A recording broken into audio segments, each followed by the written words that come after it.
guys, Tomboy601, and welcome to Project CW. Today, we have a game of Bomb, which is essentially search and destroy from Call of Duty.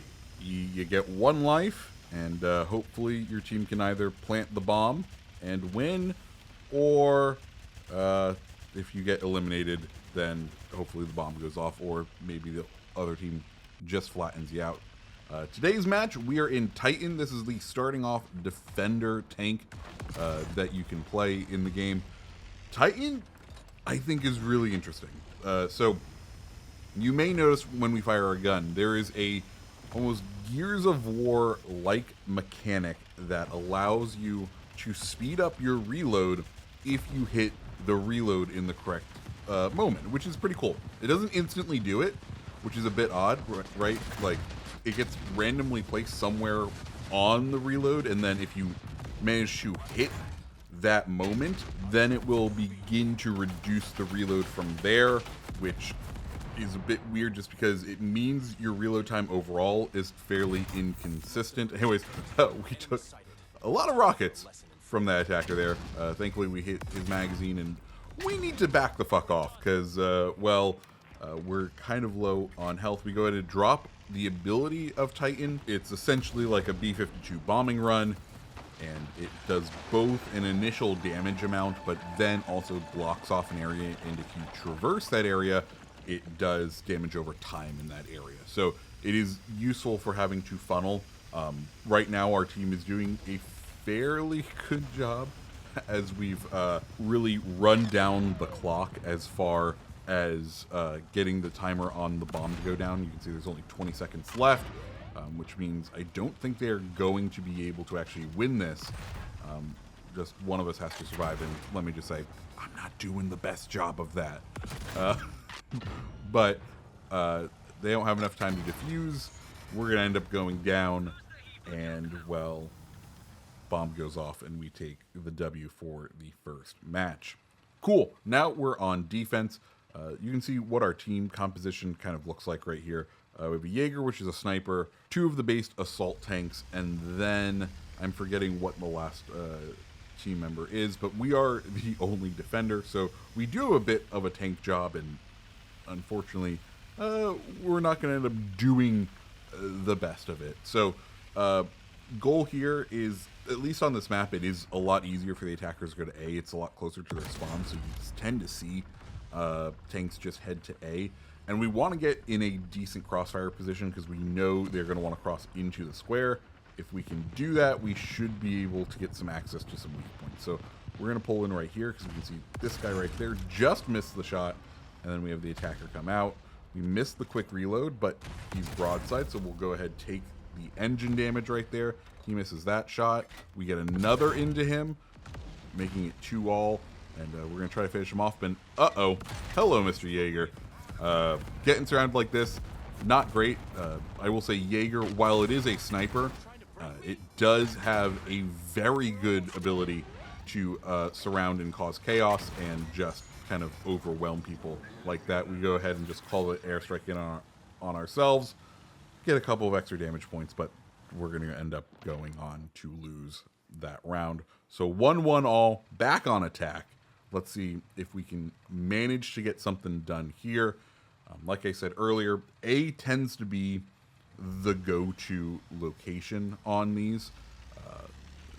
I've toyed with going to B, but really you need to kind of stick with your team, and I think the herd mentality right now, especially in the early days, is just to kind of go to the closer place and try to fight it out here. And, you know, so far both teams have been successful at planting, or at least winning when going to A.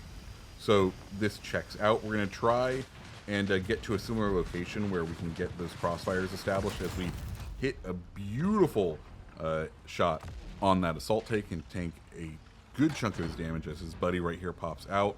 See if we can get some decent damage into him. I am slightly worried about where these two are running off to, so I'm going to try and engage them as thing number 1 pops up. You can see these guys working very well as a team together to sort of harass and harangue. You could tell that, you know, if they weren't on their own, if they were on your own, they wouldn't be posing as much of a threat. But because they are partnered up like this, they are providing a bit more challenge than I was expecting, and he kind of jukes us there. Tries to go to launch his ability. One of the things with this tank, with that tank and its ability, is the depression on those guns. Not the best, and well, it makes it so that if you're in that awkward position, you can't depress enough in order to get those rockets to hit. But we're gonna go ahead and chase them. I don't know if this was the smartest play. It does do a nice thing of it gets us sort of out of dodge, and resets the playing field. But because we're in a defensive tank, we don't have the speed to really like put up with him, if you know what I mean. We do not have the ability to go toe to toe, so we are going to have to try and figure something out. We're still on attack. They are up by a teammate. You can see one of them right there. He's now going to be essentially one shot, so if we can finish him off relatively quickly, this could be good for us, as minimap is pinging off to our back left. And, well, it is a 1v3 scenario now. So things are about to get spicy. And what do we know? Well, we know one of them is incredibly weak. We know another one of them should be about half health. We're at full health. We know that they have better maneuverability, so we need to force them to us, and that's exactly what we're going to do. We're going to go ahead and drive into A, since it doesn't look like any of them are in A. We're going to use these concrete blocks as somewhat cover, as our two friends try to come up behind us and surprise us. We go ahead and take the one guy out who's on incredibly low health, and now it's our time to just destroy this man right here. He does pop our track. We're going to go ahead and use our repair party, heal up the damage that he's already done. We're doing a fairly good job of hitting our reloads to help boost our RPM, which is kind of helping keep us in the fight. These autoloaders that we're up against, they have 3 shots in them, and they can do burst damage, but at this point, they kind of just need to eliminate us. Thankfully, we ended up taking him out there, and now it's a 1v1 scenario. We need to get this bomb planted because there's not much time left in the match.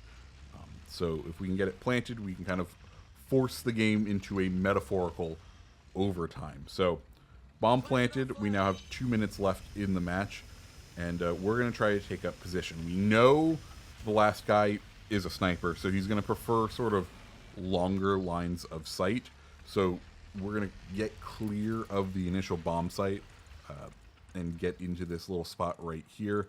I figure we know he was kind of watching one of those main sight lines that was horizontal to this location, so he should be coming in from a different direction, and we should be able to get some decent shots on him, but I'm still paranoid. But there's our friend the Jaeger. We whiff a shot into an old tank hull, and we miss the reload as he is stuck up against another tank hull. We're going to go drop our ability right there because he seems to be having some navigational issues, and we will absolutely take an extra bit of health as we hit his engine and crit him. And now we're going to try to push in, use our heal, and see if we can go ahead and finish him off. And there we go, a second win for our team. Now into one more, this time defense. If we can win this one, we will end up winning the match overall. And while we talk about this, let me just say, I think this game mode is the weakest of the ones that are currently in the game. The fact that we're kind of locked into these team comps is a bit annoying. I understand if they want to like keep you locked within assault, defender, fire support, but there is counterplay between all these different tanks, and I think the smarter plan would be just to go ahead and allow people to switch between the rounds, especially because there's so much downtime. If you end up going down early in a game, you just kind of sit there, and it's not a great or engaging gameplay experience, and it's not like there's anything for you as a player who's been eliminated to quite do. As we go ahead and call in the airstrike on ourselves again, which is going to force them to, oh, I thought that was a teammate, force them to back off. but that's going to thankfully make it so we can take him out. Anyways, so yeah, I think the gameplay flow just isn't the best in this game mode. There's just too much downtime. You know, traditionally with the wargaming games, if you get eliminated, you can just return to port, return to garage, return to XYZ, and go along your merry way. Especially right now in the alpha, where you don't get to select the game mode. It's just you hop into the quick match hopper, and you know, there are certain tanks that just don't perform well in this game mode. And if you were trying to play them because, you know, you want some variety in your life, you can kind of forget it, which is unfortunate. Going back to the game, we are doing fairly well, as it is now a 4v1. I am fairly confident that our team is going to be able to take the W on this, as we turned completely the wrong direction, but we have a beautiful side shot, and thank you for the ammo crit, and down goes win number 3. And hey, that's the game. So if you liked videos like this, hit the like button, hit the subscribe button, and I hope you have a fantastic rest of your day. See ya.